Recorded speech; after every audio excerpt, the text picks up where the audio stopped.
বিসমিল্লাহির রহমানির রহিম। প্রিয় দেশবাসী, আসসালামু আলাইকুম। সারা দেশে তীব্র তাপদাহ, অসহনীয় লোডশেডিং আর তীব্র পানির সংকট দেশের জনগণকে দেখিয়ে দিয়েছে, জানিয়ে দিয়েছে জলবায়ু পরিবর্তনের নেতিবাচক পরিস্থিতি মোকাবেলায় বাংলাদেশ কোনো কার্যকর উদ্যোগই গ্রহণ করেনি। এই সংক্রান্ত বক্তব্যের শুরুতেই আমি একটি ঘটনার কথা উল্লেখ করতে চাই।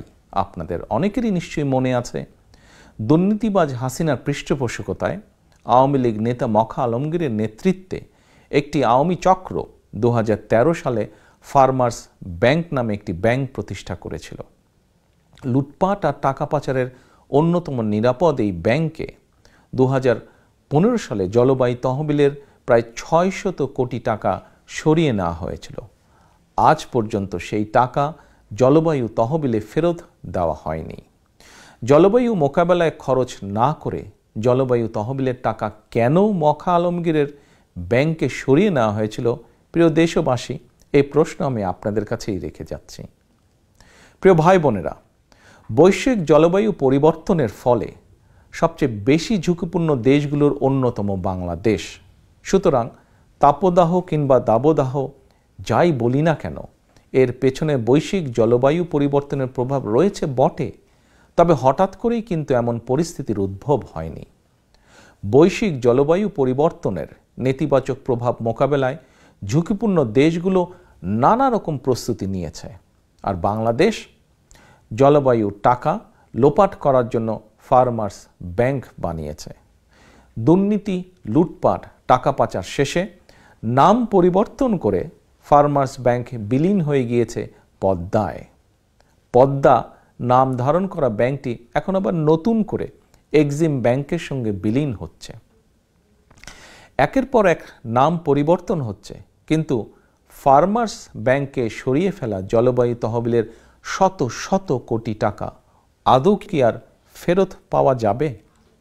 প্রিয় দেশবাসী, জলবায়ু পরিবর্তনের ঝুঁকি মোকাবেলায় জলবায়ু পরিবর্তন trust, Bangladesh climate change resilience fund কিংবা গ্রিন ক্লাইমেট ফান্ডে দেশি বিদেশি উৎস থেকে জমা হওয়া হাজার হাজার কোটি টাকা লোপাট করে নিয়েছে আওয়ামী লুটেরা চক্র। জলবায়ু তহবিলের টাকা মানেই যেন আওয়ামী লুটেরাদের লুটপাটের নিরাপদ খাত। বাংলাদেশ জলবায়ু তহবিলের টাকা খরচ করে নেওয়া এমন একটি প্রকল্প খুঁজে পাওয়া যাবে না যেখানে লুটপাট বা দুর্নীতি হয়নি।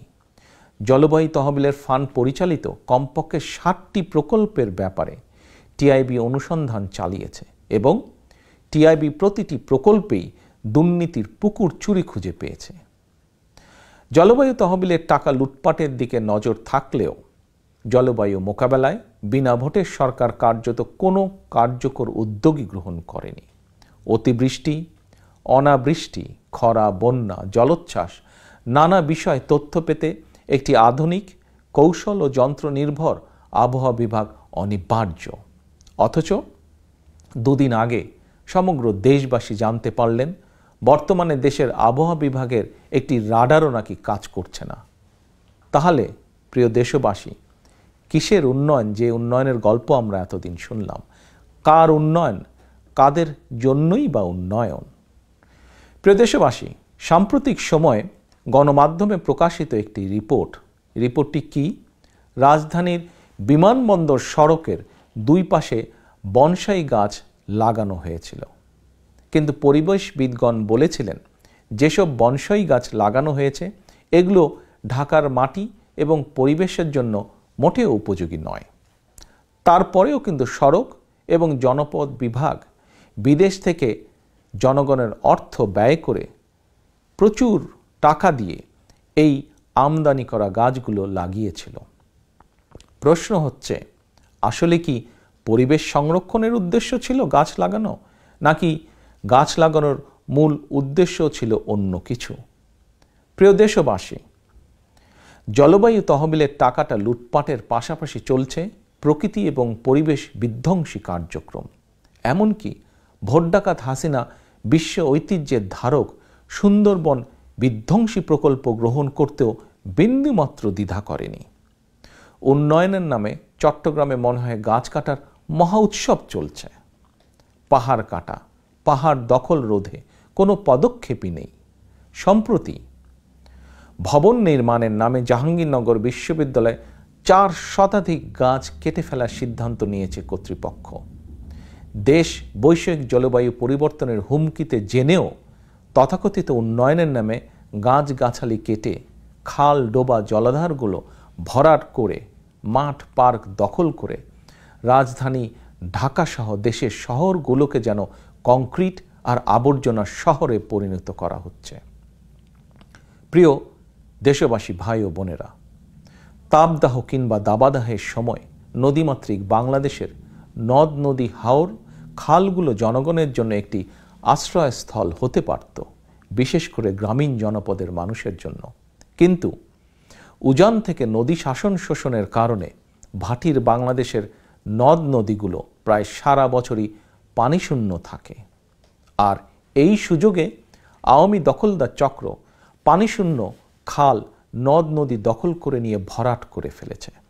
আওয়ামী দখলদার চক্রের দখলদারিত্ব থেকে রেহাই পেয়েছে দেশে এমন একটি নদী কিংবা খাল খুঁজে পাওয়া যাবে কিনা যথেষ্ট সন্দেহের ব্যাপার।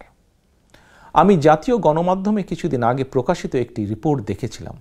রিপোর্টটিতে উল্লেখ করা হয়েছিল, বুড়িগঙ্গা, ধলেশ্বরী ও কালীগঙ্গা নদীবেষ্টিত কেরানীগঞ্জ উপজেলায় খাল ছিল কমপক্ষে 52টি। এর মধ্যে দখল আর দূষণে 40টা খালই প্রায় বিলুপ্ত, আর 12টি খাল এখন কোনো মতে অস্তিত্ব টিকিয়ে রেখেছে। দখলদার হাসিনা আরও কিছুদিন যদি ক্ষমতায় থাকতে সক্ষম হয়, তাহলে দেশবাসী দেখবেন এই 12টি খালের অস্তিত্ব হয়তো আর খুঁজেই পাওয়া যাবে না। প্রিয় দেশবাসী, ভাই বোনেরা, বিভিন্ন গবেষণা সংস্থার পরিসংখ্যানে দেখা যায় 1971 সালে বাংলাদেশে কমপক্ষে 12 শতাধিক নদ নদী ছিল। এর মধ্যে 5 শতাধিক নদ নদীর মৃত্যু হয়েছে। 1974 সালে ফারাক্কায় বাঁধ নির্মাণের জেরে বাংলাদেশের নদ নদীর এই মরণযাত্রা শুরু হয়েছিল। নদী বিশেষজ্ঞরা বলছেন, উজানে নদীর পানি এবং পলিপ্রবাহে অব্যাহতভাবে বাধা সৃষ্টি, নদ নদীর অবৈধ দখল, অপরিকল্পিত অবকাঠামো নির্মাণ সহ নানা কারণে একের পর এক দেশের নদীগুলো মারা যাচ্ছে। একদিকে পানি প্রবাহ না থাকার কারণে, অন্যদিকে দখলদারিত্বের কারণে অনেক নদী প্রায় খালে রূপান্তরিত হয়েছে। অথচ জলবায়ু মোকাবেলায় বাংলাদেশের নদ নদীগুলো প্রাণ সঞ্চারী ভূমিকা রাখতে পারত। মানুষের বেঁচে থাকার স্বার্থেই দেশের নদ নদী, খাল বাঁচিয়ে রাখা প্রয়োজন। নদ নদী, খাল, জলাশয় বা জলাধারগুলো দখলমুক্ত এবং সজীব রাখা রাষ্ট্রের বিশেষ একটি দায়িত্ব হওয়া উচিত। প্রিয় দেশবাসী, প্রিয় ভাই বোনেরা, 2 প্রতিবেশী রাষ্ট্র বাংলাদেশ এবং ভারতের মধ্যে সংযোগ সড়ক, রেলপথ, স্থলবন্দর, ট্রান্সশিপমেন্টের মতন ইস্যুগুলো 2 দেশেরই জন্য গুরুত্বপূর্ণ ছিল বা আছে।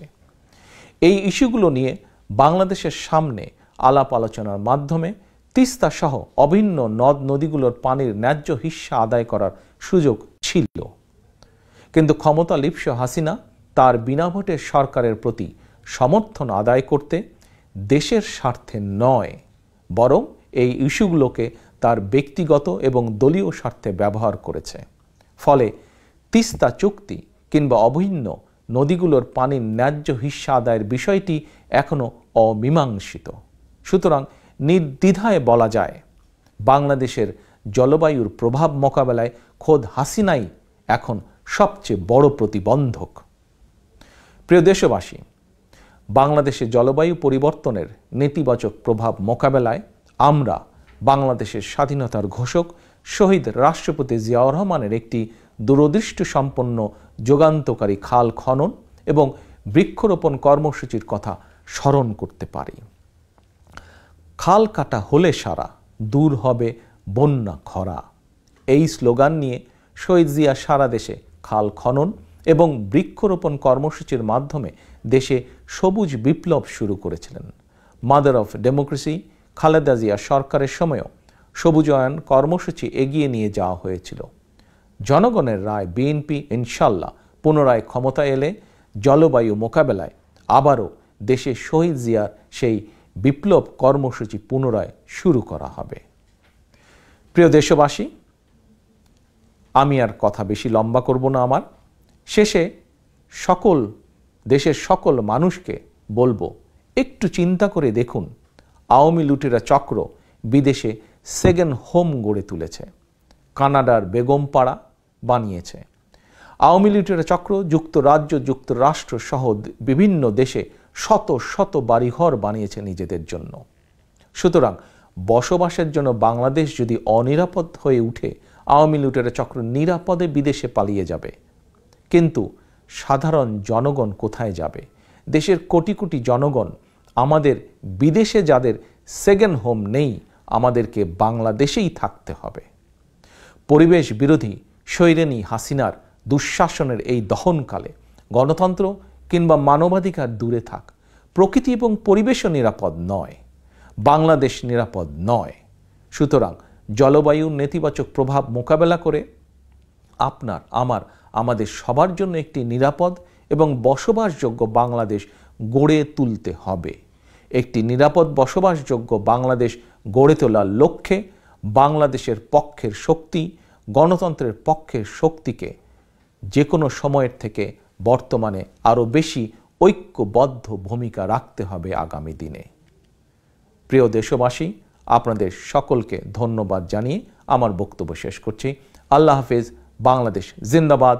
বাংলাদেশ জাতীয়তাবাদী দল জিন্দাবাদ।